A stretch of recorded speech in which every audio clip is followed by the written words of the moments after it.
विद्यार्थ्यांशी आणि विद्यार्थिनींशी बोलायला मी अजून मला वाटतं ते खूप लहान आहेत, पण मला वाटतं आज पालकांशी बोलायला आलोय.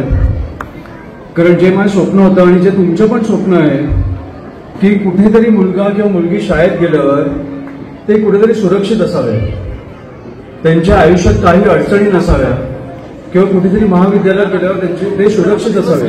काहीही अडचण असेल तर कोणीतरी सोडवली पाहिजे. काही गोष्टी आमच्यापर्यंत पोहोचू नाही शकल्या तर कोणीतरी पोहोचलं पाहिजे, तर आम्ही आहोत.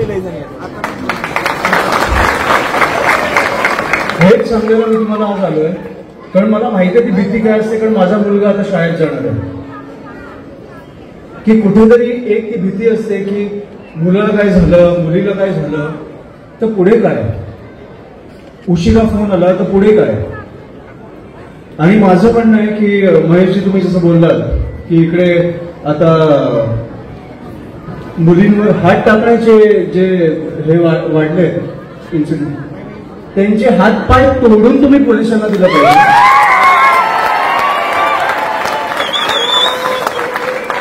आपण जे तुम्ही पहिल्या छत्रपती शिवाजी महाराजांच्या आपण राज्यात राहतो त्या मुलांचे हात पाय तोडून आपण पोलिसांकडे दिले पाहिजे. हे राज्य असं नाही की मुलींवर हात टाकू शकतो आपण. त्याच्यामुळे ही गोष्ट तुम्ही लक्षात ठेवा की तुम्ही शाळेत जर पाठवत असाल, महाविद्यालयात पाठवत असाल, आपली सत्ता नसेल तरी राजसाहेब सत्तेत आहेत.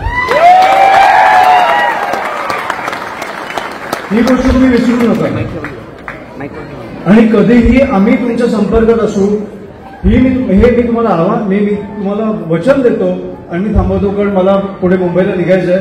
पण मी खरंच पालकांशी बोलायला आलोय की तुम्ही शाळेत पाठवायला किंवा महाविद्यालयात पाठवायला मुला मुलींना घाबरू नका, आम्ही आहोत.